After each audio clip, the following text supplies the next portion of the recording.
ఎన్టీఆర్ గారితో working experience అంటే ఏమని చెప్తారు? ఆయన ఆఫ్ స్క్రీన్ ఎలా ఉంటారు ఆఫ్ ఎన్టీఆర్ స్క్రీన్ నేను గారు? చాలా తక్కువ మాట్లాడాను. అశోక్ నుంచి జర్నీ అంటే ఆయన కూడా ఒక ఇంటర్వ్యూలో అన్నాడు, జనతా గారి ఇంటర్వ్యూలో, అసలు అరవింద్ ఏమి మాట్లాడాను సార్. ఓకే. నేను వెళ్ళలేను అంటే వాళ్ళు అంటే మనం ఉన్నా మన పని కానీ చేసుకుని సెట్ లో వాళ్ళతో పాటు వర్క్ చేసే వాళ్ళతో కొంచెం జోవెల్ గా ఉంటారు కదా, ఆఫ్ స్క్రీన్ మాట్లాడుతుంటే కూర్చొని లంచ్ చేయటమో లేకపోతే కొంచెం జోక్స్ వేసుకోవటం.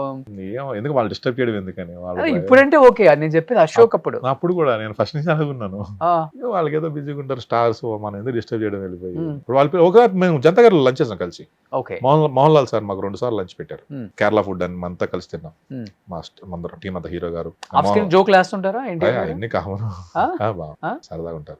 కానీ ఎలా అనిపిస్తుంది స్క్రీన్ మీద ఆయన? అంటే ఒక స్టార్ లాగా ఉంటారు ఆయన కానీ. రామ్ చరణ్ గారితో నేను మన పెద్ద కాంబినేషన్ తక్కువ ఉంటే మేము ఏదో ఊరి పెద్దలను కూర్చుని ఉంటాం. వినయ్ విదేర్ అమ్మకి అజర్బాయిజాన్ వెళ్ళాం అప్పుడు, బోయపాటి సీని గారిది. అప్పుడు ఆయన అప్పుడు కూడా మా మదర్ చనిపోయి గుండు వేయించుకున్నాను. పిలిచారు, సార్ నాకు గుండు ఉంది సార్ అంటే, పర్లేదు బ్రదర్ మీరు ఎలా ఉన్నా నేను ఇస్తానని చెప్పి ఆయన దగ్గరుండి ఫారెన్ మరి ఇలాగ ఫారెన్ అది అజర్బైజాన్ రావాలి 20 days ఉంటే వస్తాను సార్ అని చాలా తీసుకెళ్తాం ఆయన.